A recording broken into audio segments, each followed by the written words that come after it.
తీరండి. మొదటి 14 వచ్చి మొదటి 5 వచ్చిన చదవమ్మా. ఎవరో చదవమ్మా. మరియు నేను చూడగా మరియు నేను చూడగా ఆ గొర్రె పిల్ల ఎక్కడ ఉందట? సియోను పర్వతం మీద నిలబడి ఉంట.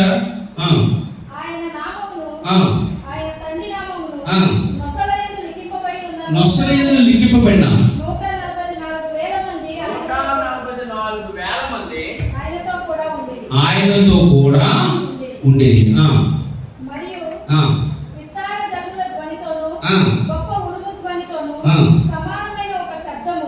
పరలోకములో నుండి రాగా వింటిని. నేను వినిన ఆ శబ్దము వీణలు వాయించుచున్న వైదికుల నాదమును పోలినది. వారు సింహాసనం ఎదుటను ఆ 4 జీవుల ఎదుటను పెద్దల ఎదుటను ఒక క్రొత్త కీర్తన పాడుచున్నారు. భూలోకం నుండి కొనబడిన ఆ 144,000 మంది తప్ప మరి ఎవరునూ ఆ కీర్తన నేర్చుకొన జాలరు. చూడండి, ఇప్పుడు 12వ అధ్యాయం ప్రారంభంలో ఏం రాశాడండి ఆయన? అంతటా పరలోకం ముందు నేను ఒక సూచన చూచింది. అంతేనుందమ్మా?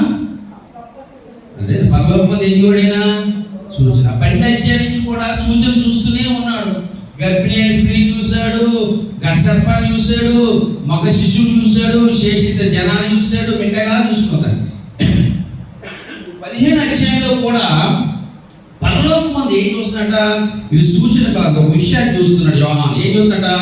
మరియు నేను చూడగా ఇదిగో గొర్రె పిల్ల సియోను పర్వతం మీద నిలబడి ఉండేది. ఎవరు నిలబడి ఉన్నారట చెప్పాలి.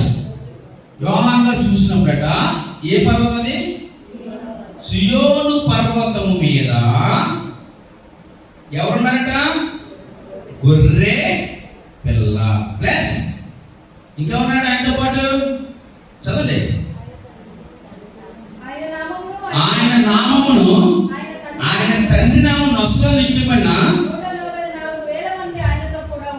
ఓకే, ఎవరైనా మనకు తెలుసు కదా.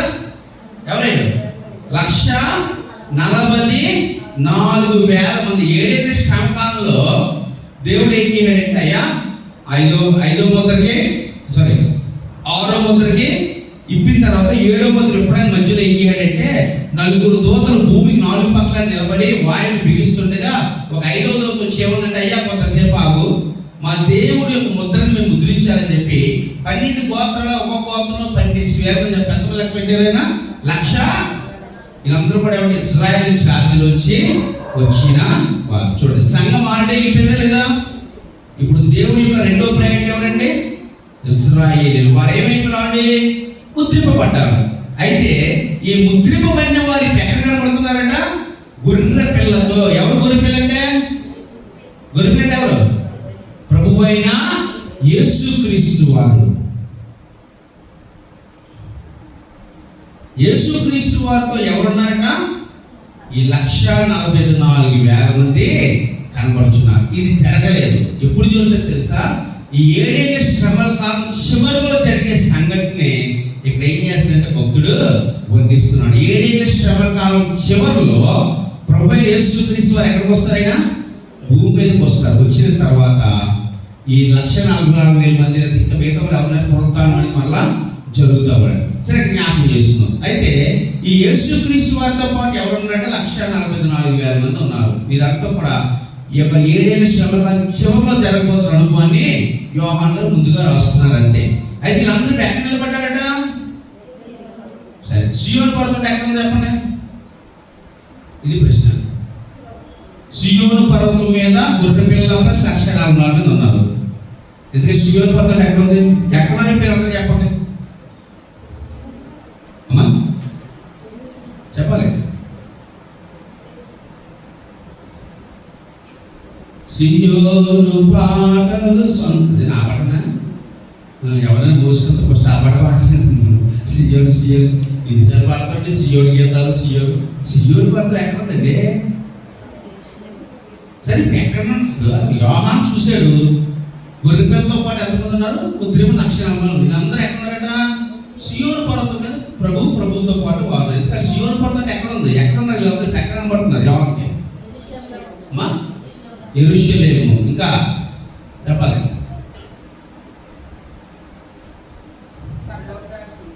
అమ్మా పరలోక రాజ్యం. యెరూషలేము పరలోక రాజ్యం. ఇంకా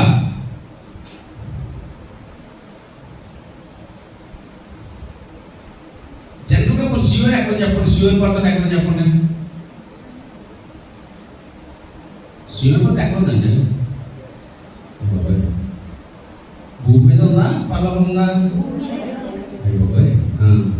సియోన్ పర్వతం ఎక్కడ ఉంది? యెరూషలేములో ఉంది సియోన్ పర్వతం. ఓకే, ఇప్పుడు అందరూ అక్కడ నిలబడ్డారంటారా? నిజానికి సియోన్ పర్వతం మనకు తెలిసి సియోన్ పర్వతం ఎక్కడ ఉందంటే భూమి మీద ఉందా? యెరూషలేములో ఉంది, అందులో డౌటే లేదు. కానీ ఇక్కడ వీళ్ళు ఉన్నది భూమి మీద కాదు. ఎక్కడ వీళ్ళు? ఎందుకో తెలుసా? 2వ వచనం చదవండి. 3వ వచనం చదవండి. వారు ఎక్కడట? ఎవరు వారు? గుర్రె పిల్లతో 1,44,000 వారు కొత్త పాట పాడుతున్నారు. ఎక్కడ పాడుతున్నాడు?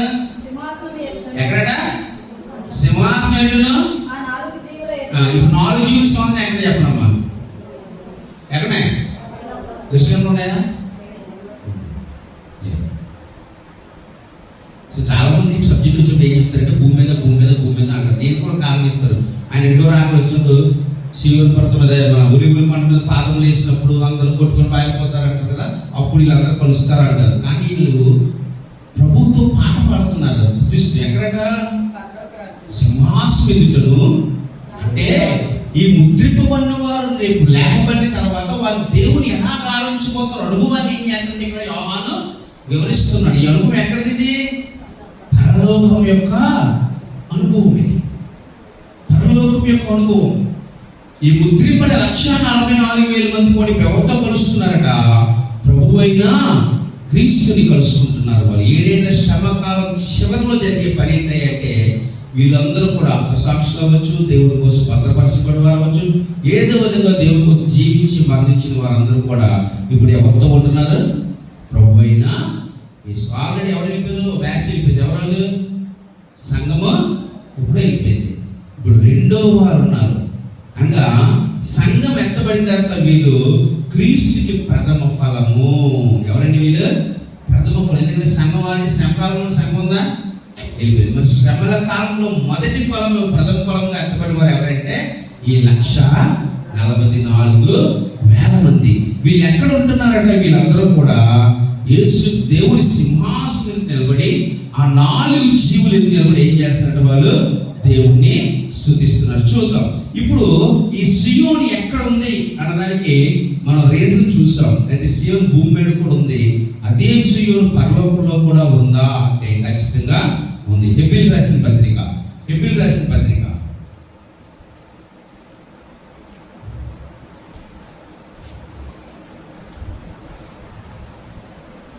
12వ అధ్యాయం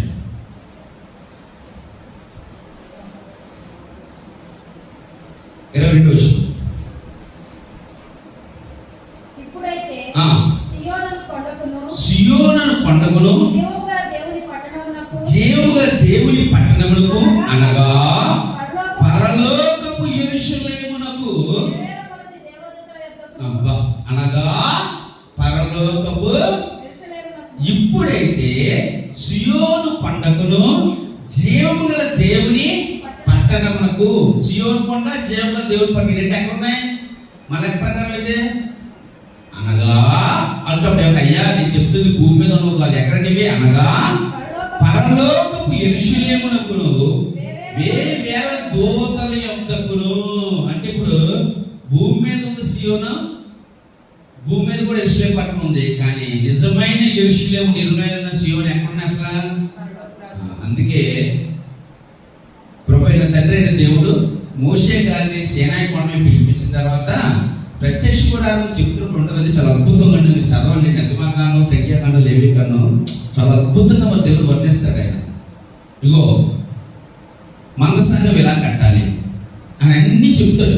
పొడి అంత బెడల్పంత, దాన్ని ఏ చెక్కలో చేయాలి, దాన్ని బంగారాలు అన్నీ చెప్పిన తర్వాత లాస్ట్ ప్రతి ఐటమ్ చెప్పి లాస్ట్ అంటాడు తాను యెహోవా అతనికి ఆయన ఏదైతే చూపించాడో ఆ ప్రకారము ఆయన చేశాడు. చూపించాడా చెప్పాడా? అన్ని కొండ మీద చూపించాడు ఆయన. అందుకే మనం ఎబ్రి కదా ఎబ్రి పత్రిక లాస్ట్ నుంచి చదువుకున్నాడు అనుకున్నాం. పరలోకం అనేది నిజము, దాని ఛాయ అనేది ఎక్కడ ఉందంటే నిజమైన మందస్థం అక్కడ ఉంది, నిజమైన బలి అక్కడ ఉంది, నిజమైన ఆలయం అక్కడ ఉంది, నిజమైన యెరూషలేము అక్కడ ఉంది. దాని ఛాయ ఎక్కడుంది? ఇప్పుడు మోషే గారిని తీసుకెళ్ళి మోషే మందసం కట్టండి, మందసం అంటే ఇది కొత్తగా నిలబడండి, ఇదిగో ఇలా ఉంటుంది. అది ఈ కొత్తకి పడిపోవు, ఇది పరలోకం. కానీ ఈ కొత్తలతో ఈలాగా నువ్వేం చేయాలి అంటే ఇప్పుడు ఈ యెరూషలేము పట్టణం కన్నా అసలు పట్టణం ఎక్కడ ఉంది? ఈ సీనాయి పర్వతం కానీ సియోను పర్వతం అసలు సియోను ఎక్కడ ఉంది?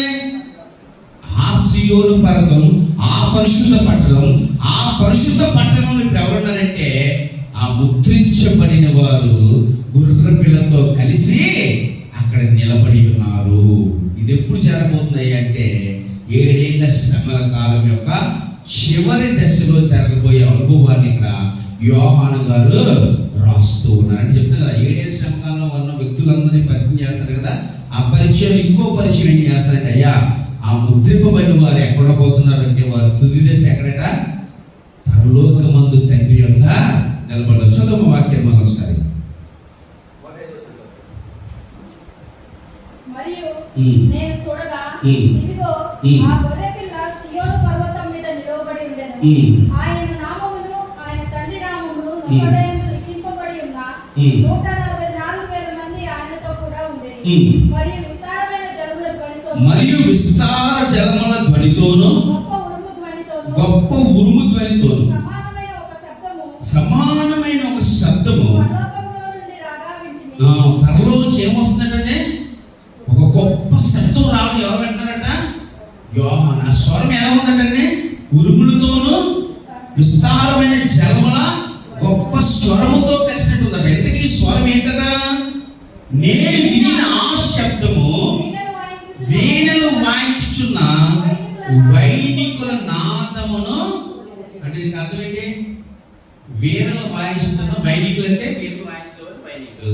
ఈ వైదికులు వీణలు వాయిస్తుంటే స్వరం వస్తారు చూడండి. అటువంటి స్వరం అనేది ఎవరు కనపడుతుందట? యోహాను. అంటే తిరిగి పరలోకంలో వీణలు ఉన్నాయంటారా లేవంటారా? పరలోకంలో వీణలు ఉన్నాయి లేవంటారా? ఉన్నాయండి. ఈ వాక్యాల గురించి చాలా డిబేట్ పెట్టారు. సంఘం మీరు ఫాలో అవుతారు లేదో, ప్రతిదానికి వాక్యాన్ని తీసుకుంటాం. అందులో డౌట్. చర్చిలో మ్యూజిక్ కొట్టకూడదు అని ఒకరంటే, మ్యూజిక్ కొట్టాలి పరలోకంలో వేలు వాయించే ఉండాలని చెప్పి ఇంకోరు అంటారు. ఇప్పుడు ఎక్కడ పరలోకం ఉన్నాయి లేదా? సంగీతం ఉంది, పరలోకంలో సంగీతం ఉంది. కానీ అది ఇనసంపైన సంగీతం, అది గుర్తుంచుకోవాలి. సంగీతం పెట్టమన్నారు కదా అని చెప్పి ర్యాప్ మ్యూజిక్, పాప్ మ్యూజిక్, లైట్లు, ఫోకస్లు, పొగలు ఇప్పుడు చేస్తారండి కొంతమంది ఆరాధనలు. చిక్చి లైట్లు అవి కాదండి. ఆ స్వరం అనేది దేవుని మహిమపరిచే ఒక చక్కని స్వరం. ఆ సంగీతం అనేది దేవుణ్ణి మహిమపరిచే స్వరం. అది వాళ్ళు వాడేవి తంబూర, సితారా, నాదములు. అవి కొన్ని ఉన్నాయి ఇన్స్ట్రుమెంట్స్. పరలోకంలో భూమిలో కూడా వాడేవి చాలా ఉన్నాయి. ఎక్కడ మ్యూజిక్ వాడుతుంది బైబిల్ ఎక్కడ వాడలేదు. మ్యూజిక్ అంటే ఉంది. ఇప్పుడు ఎందుకు వస్తుంది మ్యూజిక్ చెప్పండి? మ్యూజిక్ ఎందుకు వాడతారు చెప్పండి? మ్యూజిక్ ఎందుకు వాయిస్తారు ముందు చెప్పనమ్మా. ఆ దాసు పెట్టేటప్పుడు కొడుతుంటాడు. ఎందుకు కొడుతుంటాడు? ఉంటే ఖాళీగా మీరు ఎవరో మైక్ పెట్టి అమ్మ చెప్పండి ఎక్కడి ఎందుకు వేస్తారు మ్యూజిక్? పాట అయితేనా మిమ్మల్ని చాలా పొలంలో ఏం జరుగుతుందట? పెద్ద స్వరం పడుతుందట. ఆ స్వరం ఎలా ఉందట? వీణానాయకుడు వీస్తున్న వీణలో వంటి స్వరం వలె ఉందట. ఎందుకప్పుడు ఈ స్వరం అవుతుందంటే ఎందుకంటే ఏం చేస్తున్నారంటే చూడండి, వారు సింహాసనం ఎదుటను 4 జీవులు ఎదుటను పెద్దల ఎదుటను ఏం చేస్తున్నారండి? వీళ్ళు పాడుచున్నారట. అంటే ఇప్పుడు మ్యూజిక్ దేనికి వచ్చింది ఇప్పుడు? సో మ్యూజిక్తో పాట పాడడం తప్ప గొప్ప చెప్పండమ్మా. మీకు తెలుసు లేదు కొన్ని సంఘాల్లో ఇది ఇదేనా గజ్జి గిగించేది వెళ్ళాలంటారు తెలుసు. గంజిరా నెస్టల చేతితో కొట్టేవి అవి కూడా వాడిని పాట పాడేటప్పుడు అస్సలు. ఎందుకంటే పరిశుద్ధాత్మ అల్లరికి కర్త కాదు అంటారు, ఆ వాక్యం పెడతారంట. కానీ ప్రతిదీ బైబిల్లో ఉంది, కానీ దాన్ని ఎలా వాడాలన్నది అర్థం చేసుకుని వాడాలి. ఇప్పుడు ఈ పరలోకంలో ఏమొస్తుందా? ఆ వైనానికులు ఏం చేస్తుంటే వాళ్ళ వీళ్ళు వాదించే స్వరం వినబడుతుంది. వెంటనే అక్కడ ఏమొస్తుందంటే ఒక కొత్త పాట వస్తుంది. చూడు, కీర్తన రాసిన గ్రంథము, బైబిల్ తెలియదు, కీర్తన రాసిన గ్రంథము 45 కీర్తన 3వ వచనం.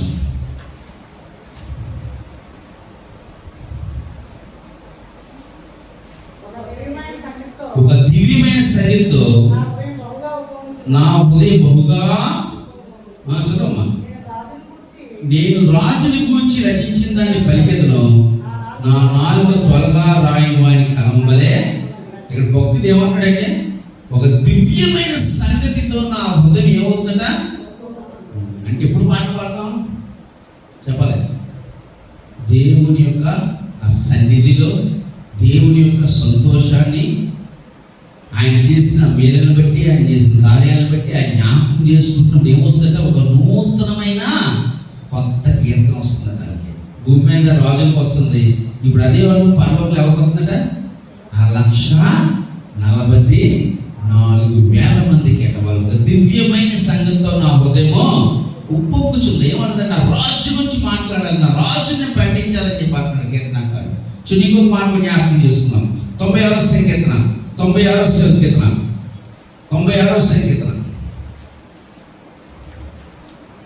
మొదటి వచనం చదువు.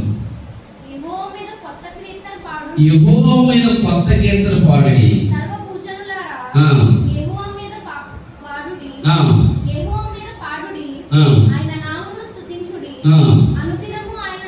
అనుదినము ఆయన రక్షణ స్వార్థ ఏం చేయాలట చెప్పండి.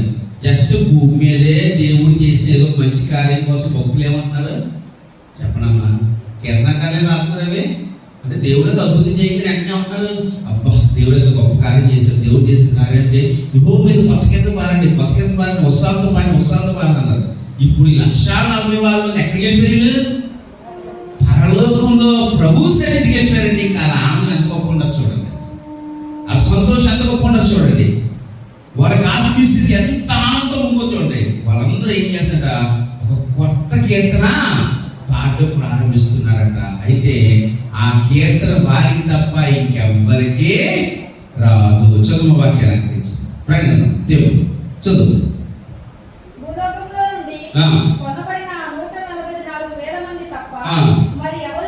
మరి ఎవరను ఆ కీర్తనని నేర్చుకోనచాలంటే ఒక ప్రత్యేకమైన కీర్తన. ఇంక భూమి మీద ఎవరికి కూడా కీర్తన రాదట. మరి వారే ఏర్పాటు చేసుకున్న ఒక కీర్తనతో ఏం చేస్తున్నారట? సింహాసనం ఎదుగును ఆ 4 జీవులు దేవుని ఏం చేస్తున్నారు? వాళ్ళు స్తుతిస్తున్నారు. ఎందుకు బట్టి అంటే ఆ ముద్రింపబడిన వారు ఇప్పుడు ఎక్కడున్నారు? ఆ ఏడైన శ్రమకాంచరంలో దేవుని చేత వారు ఏమైపోయారంటే కొనబడ్డారు అన్నారు. వారు భూమి మీద కొనబడిన వారు. క్రీస్తు రక్తం ద్వారా సంగమాన్ని కొనబడ్డాది. అదే క్రీస్తు రక్తం ద్వారా ఇప్పుడు ఎవరు కొనబడతారంటే 1,44,000 ముద్రింపబడిన వారు కొనబడి ఎక్కడున్నారంటే దేవుని సన్నిధిలో ఉన్నారు. వీళ్ళందరూ కూడా దేవుని సన్నిధిలో ఏం చేస్తారంటే దేవుణ్ణి స్తుతిస్తున్నారు, ఆరాధిస్తున్నారు. చూడండి, ఆ శ్రమల కాలం ప్రారంభంలో సంఘం వెళ్ళిపోయి దేవుని దగ్గర ఉంది. ఈ శ్రమల కాలం అంతంలో ఎవరు వెళ్తున్నారు? ఇప్పుడు 1,40,000 వాళ్ళు గుర్రె పిల్లకి క్రీస్తు దగ్గరికి వెళ్ళారు. వీరు కూడా ఎక్కడికి వెళ్తున్నారండి? ఆ గొర్రె పిల్లకి క్రీస్తు దగ్గరికి వెళ్ళి ఆ గొర్రె పిల్ల ఎదుట సింహాసనం యొక్క దేవుని ఏం చేస్తాడ? ఒక కొత్త కీర్తనతో వాళ్ళు ఏం చేస్తాడ? పాటలు పాడుతున్నారు. అంతేకాకుండా వారు ఎటువంటి వారు చెప్తున్నారు? చదువు వాక్యం చదువు. చాలా జాగ్రత్త. వీరు స్త్రీ సాంగత్యమును అపవిత్రులు కానివారు, స్త్రీ సాంగత్యం ఎరిగిన వారైంది. గొర్రె పిల్ల ఎక్కడికి పోను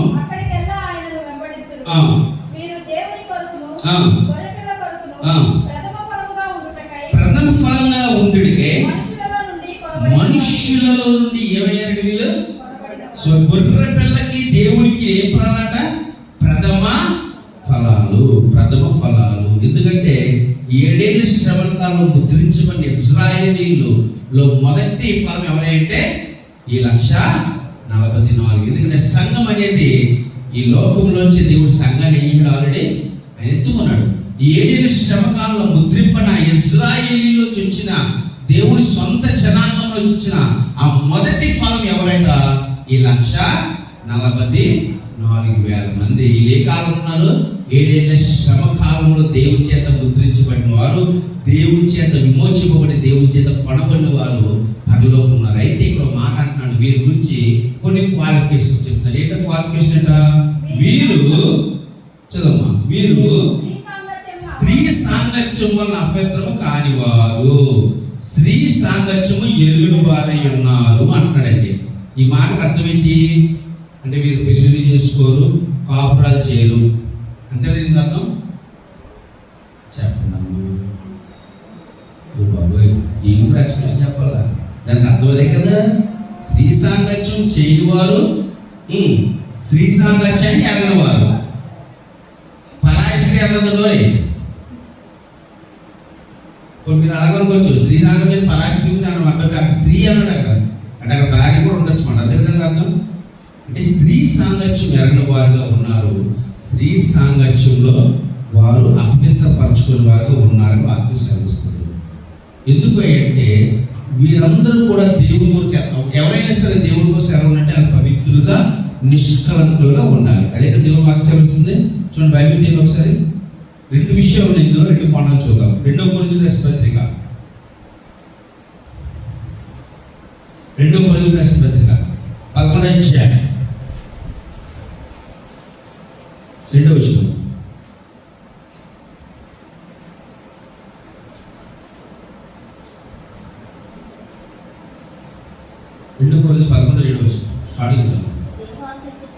దేవాశక్తితో మీ ఎడల ఆసక్తి కలిగి ఉన్నాను, ఎందుకనగా పవిత్రురాలైన కన్యకలుగా ఒక్కడే పురుషునిగా క్రీస్తుకు సమర్పింపవలనని మమ్మల్ని ప్రదానము చేసింది. అంటే క్రీస్తుకు సమర్పించబడాలని కన్యకగా, ఇది సంఘం నుంచి రాయొచ్చు కానీ 7 ఏళ్ల శ్రమకాల సంఘం లేదు. ఎవరు వెళ్ళారు ఇక్కడ? ముద్రింపబడిన ఇశ్రాయేలు. అంటే మీరు కన్యకగా దేవుని కోసం పవిత్రంగా ఉండడం కోసము ఇక్కడ 2 వారాలు ఉన్నాయి. చాలా మంది ఏమంటారు వాళ్ళ వివాహాలు కూడా చేసుకోరు, వివాహాలు కూడా వారు చేసుకోరు అని వాదం ఉంది. మరి ఎంతవరకు నిజమంటే మనకు తెలియదు, ఆ కాలాన్ని బట్టి తెలియదు. అయితే దానికి బలపరిచే వాదం ఇంకోటి ఉంది. ఎందుకు చేసుకోరు అంటే దానికి కూడా ఒక వాదం ఉంది. చూద్దాం. ఇర్మియా రాసిన గ్రంథము 16వ అధ్యాయం. ఇర్మియా రాసిన 16వ అధ్యాయం మొదటి చదువు. యెహోవాకు నాకు ప్రత్యక్షమై ఎలా చెప్తుంది? ఏమని? నీకు కుమారులైన కుమార్తెలైన పుట్టకున్నట్లు నీ వివాహము. అదేంటబ్బా ప్రాప్తితో దేవుడు చెప్తున్న మాట ఏంటట? నీవు కుమారులైన కుమార్తెలైన కలిగినట్లు నువ్వేం చేసుకోవద్దు. ఎందుకంటే ఈ స్థలం ఒక స్థలం ఎలా ఉందంటే భయంకరమైన పరిస్థితులు. అంటే ఇర్మియా కాలంలో ఇష్టానుసారంగా విభిచారమైన పాపంతో ఇశ్రాయేలు కొట్టుబిట్టాడుతుంటే ఇర్మియా తాకున్నాడయ్యా, నువ్వు వివాహం చేసుకోకయ్యా, నువ్వు పిల్లలు కుమార్తెలు కనాలని చెప్పి వివాహము. ఎందుకంటే ఆ పరిస్థితుల్లో నీకు పిల్లలు లేకపోవడం మంచిది, భార్య లేకపోవడమే మంచిది. అంటే పరిస్థితి ఎలా ఉందన్నట్టే ఆ పరిస్థితులు అలా కూడా. కాబట్టి దేవుడు ఇర్మియా చెప్తున్న సలహా చూడండి. ఆ మాట ఎవరన్నాడైనా? యెహోవాకు నాకు ఈ స్థలమందు నీకు కుమార్తెలైన పుట్టుకుని వివాహం చేసుకోకూడదు. ఈ స్థలమందు పుట్టు కుమారుడు గురించి కుమార్తె గురించి వానికన్నా తల్లి గురించి ఈ దేశంలో వానికి తండ్రులు వారు ఘోరమైన మరణము నొందినరు. వారి గురించి రోదన చేయబడదు. వారు పాతి పెట్టబడక భూమి మీద పెట్టవలే పడి ఉండరు. వారు ఖడ్గం చేత క్షామం చేత నశించదు. వారి శవములు ఆకాశ పక్షులు భూజంతువులకు ఆహారంగా ఉన్నాం. కాబట్టి ఎన్నికైనా వివాహము.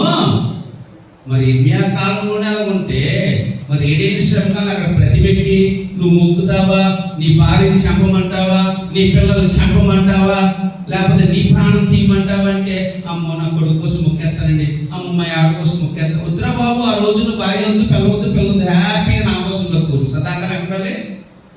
కాబట్టి ఆ రోజున పరిస్థితులు బహుశా ఇలా ఉంటాయి. కాబట్టి వారు ఎలా ఉండొచ్చు అంటే వివాహము కూడా చేసుకోని వారిగా అందరూ కూడా పవిత్రులుగా, స్త్రీ అయినా పురుషు అయినా కూడా ఎలా ఉంటారంటే పవిత్రులుగా ఉంటారు అనేది ఒక ఆలోచన. కారణం ఏంటంటే ఆనాటి కాల పరిస్థితులు ఎలా ఉంటాయంటే అంత భయంకరంగా ఉంటాయి. ఆ బ్రతికే స్థితిగతులు ఎంత భయంకరంగా ఉంటాయంటే మనం ఇప్పటికే పబ్లిక్గా క్రైస్తవునే చెప్పుకోవాలన్నా భయపడుతున్నాం. బైబిల్ పరిస్థితులు వచ్చేసాడే రోజుకో బిల్లు వస్తుంది అంటున్నారు, రోజుకో పాస్ అవుతుంది అంటున్నారు. ఇప్పటికే మనకి ఇలా ఉందంటే నిజంగా ఆ 7 ఏళ్ళ శ్రమకాలం ఎలా ఉందో చూడండి. ఒకప్పుడు ఈ బైబిల్ కోసము చెప్పుకుంటే నాకు కదా, ఈ బైబిల్ కోసము ఒక క్రైస్తవ స్త్రీ, అంటే దేవుని స్త్రీ తన 7 పిల్లల్ని కోల్పోయింది. 7 పిల్లల్ని. యేసుక్రీస్తు దేవుడు కాదు అని చెప్పి నువ్వు ఆ బైబిల్ అగ్గిలో పడేస్తావు, పడేవాడిని నేను పడేయను, అయితే నీ కుమార్తెని చెప్తా చంపినాను పడేను. 1, 2 మొత్తం పిల్లలందరినీ చంపినా సరే ఆవిడ యేసుక్రీస్తు తప్ప వేరు దేవుడు లేదు. చివరికి ఏం చేస్తే ఆవిడని కూడా కాల్చి ఇప్పుడు ఆవిడకి పిల్లలు లేకపోవడం పెట్టంటారా, పిల్లలు పెట్టంటారా? అందుకే యేసుప్రభు మాట్లాడతారు. చాలా మంది దేవుని వాక్యాన్ని అపార్థం చేసినట్టే ఆమె యేసుప్రభు తల్లి పిల్లలు వదిలిమన్నాడు. ఎవడైనా నన్ను గమనించుకుని తల్లినైనా నీ తండ్రినైనా పిల్లలైనా వదిలి అన్నాడు. మీ దేవుడు ఇలాంటి వాడు అంటారు. అయ్యా ఎప్పుడు అన్నాడు ఈ మాట? ఆయన కొరకు నువ్వు బ్రతకడానికి ఆటంగా ఉంటే ఎవరినైనా విడిచిపెట్టేది. ఆయన కన్నా ఎందుకు? నీ దేవుడేని యెహోవాను నేనే, నేను తప్ప నీకు వేరే దేవుడు లేదు. మొదటి ప్రేమ ఎవరి మీద? రెండో ప్రేమ మిగతా వాళ్ళ మీద. సో దేవుడి యొక్క ప్రేమ ఆటంకం వచ్చేది నీ భార్య అయినా, నీ బిడ్డ అయినా, నీ తల్లి అయినా విడిచిపెట్టి మనం ఆ రోజులో చెప్తే మరి అంత్యకాల పరిస్థితుల్లో దేవుని చేత ముద్రించబడిన వారు, దేవుని కోసం బతకాలనుకున్న వారు బహుశా మరి ఏ సాంగత్యం లేని వారుగా పవిత్రులుగా బ్రతకడానికి ఉంటారు. కాబట్టి బహుశా వాళ్ళు చేసుకోవచ్చు, చేసుకోకపోవచ్చు. ఇది ఒక యాంగిల్, అంటే భౌతికంగా చూస్తే. రెండో చూస్తే ఆత్మీయంగా స్త్రీ సాంగత్యం లేదా దీన్ని బైబిల్ ఎట్లా పోలుస్తుంటే వ్యభిచారంతో పోలుస్తుంది. అంటే దేనికంటే విగ్రహారాధన దేవుడు ఎలా చూస్తున్నాడు? అయినా వ్యభిచారంతో పోలుస్తున్నాడు. అంటే ఈ 7 ఏళ్ళ శ్రమకాలంలో ఒక పక్క అపవాది, ఇంకో పక్క అంత్యక్రీస్తు, ఇంకోటి ఎవరండి అబద్ధ ప్రవక్త. వీళ్ళు ప్రతిఫలం పెడతారు. ఆయన నుంచి వచ్చి అపవాదం మొక్కమంటాడు, ఈయన వచ్చి అంత్యక్రీస్తు మొక్కమంటాడు, లేదంటే నీకు ఏమి ఇవ్వనంటాడు. అంటే ఇప్పుడు వీడెళ్ళి వాడికి మొక్కాడంటే అర్థం ఏంటి చెప్పాలి? ముద్రింపబడిన వాడు వెళ్ళి అన్య విగ్రహాన్ని మొక్కాడు అంటే అక్కడ ఆ దినాల్లో ఆ ప్రతిమ క్రోర్మకి ప్రతి మొక్కాడు అర్థం ఏంటి? ఇంకా విభజించేంటేనా? అపవిత్రపరిచినట్టేనా? అనటనే కదా. సో అలా కూడా వారు ఉండకుండా జీవించి ఉండవచ్చు. ఒకటి ఆత్మీయంగా తీసుకుంటే వారు ఆ క్రూరముఖము, అపవాది, ఘటసర్పం, ఈ ముగ్గురు ఏదైతే అబద్ధుతున్నారో వారి యొక్క ప్రలోభాలకి లొంగకుండా ఆ 7 ఏళ్ళ శ్రమకాలంలో దేవుని కాక మరి ఎవరికి మొక్కక, ఎవరికి నమస్కరింపక, ఎవరికి పూజింపక రోషంగా దేవుడి కొరకు పవిత్రులుగా జీవించి ఉంటారు. ఇది ఆత్మీయ కోణంలో తీసుకున్నప్పుడు. భౌతిక కోణంలో తీసుకుంటే ఆ కాల పరిస్థితులను బట్టి ప్రభు కోసం బ్రతకడం కోసం వారు స్త్రీ సాంగత్యమైన ఏమి కూడా లేని వారుగా బ్రతుకుతారు. ఇది రెండవ కోణం. ఏది ఏమైనప్పటికీ వారు ఏం చేస్తారంటే దేవుని కోసం తాము ఏం చేస్తున్నారు? వాళ్ళు ప్రత్యేక పరుచుకుంటున్నారు. కాబట్టి ఇప్పుడు వాళ్ళు ఎక్కడున్నారట? ఆ సియోను పర్వతం మీద కుమారుడైన క్రీస్తు, గొర్రె పిల్లైన క్రీస్తు కలిసి ఆ పరలోకములో ఉన్న ఆ సంగీత నామముతో కలిసి ఏం చేస్తారట? ప్రభుని స్తుతిస్తూ ఆరాధిస్తున్నారు. చదువు మా మాటలు చదువుతుంది.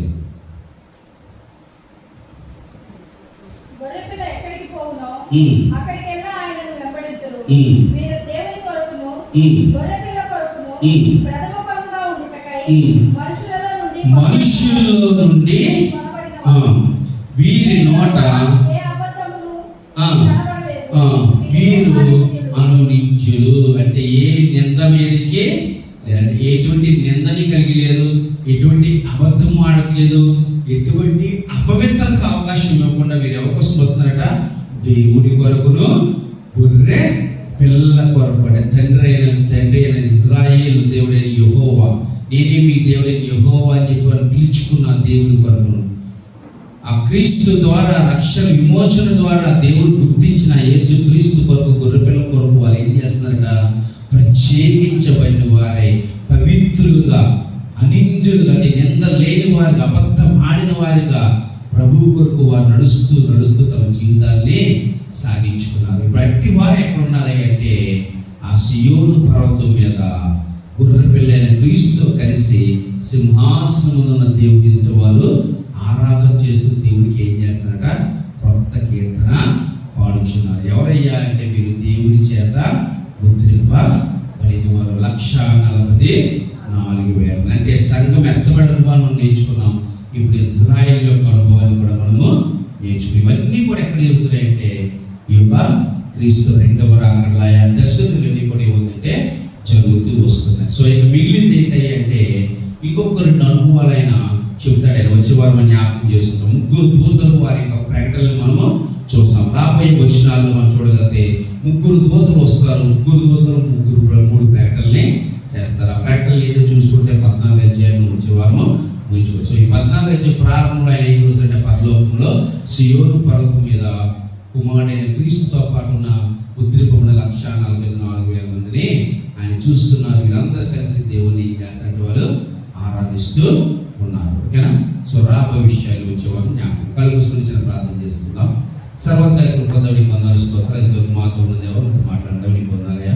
ఇగో రాబోతున్న కాలంలోనే ఒకరి వాక్యాన్ని మేము ధ్యానించుకుంటూ దాన్ని అర్థం చేసుకుంటున్నాయినా వాక్యాన్ని మేము నేను నెమరు వేసుకుంటున్నాయినా దానిలో అనుభవాల ద్వారా మమ్మల్ని సరి చేసుకోవడానికి ఈ వాక్యాన్ని ఆయన విడిలో మమ్మల్ని అనిపించింది తండ్రి. అయ్యా కేవలం నీవే మాతో మాట్లాడండి అయ్యా. నీ మాటలే మాకు శ్రేష్టం, నీ మాటలే మాకు బలం, నీ మాటలే మా జీవితం మారుస్తాయ్యా. అయ్యా మనుషులకు మా జ్ఞానము మా తలముతో వచ్చి ఏ మాట మా బ్రతుకు మార్చలేవు కదా అయ్యా. నీ ఒక్క మాట చాలు మా జీవితాన్ని మార్చడానికి అయ్యా. అట్టి మాటల ద్వారా మేము బలపరచండి. ఇంతవరకు మాతో మాట్లాడినందుకు నీకే మహిమ, నీకే కదా, నీ ఒక్కరికి మాత్రమే సమస్తమైన ప్రభావం చెల్లించుకుంటూ మా రక్షణ ద్వారా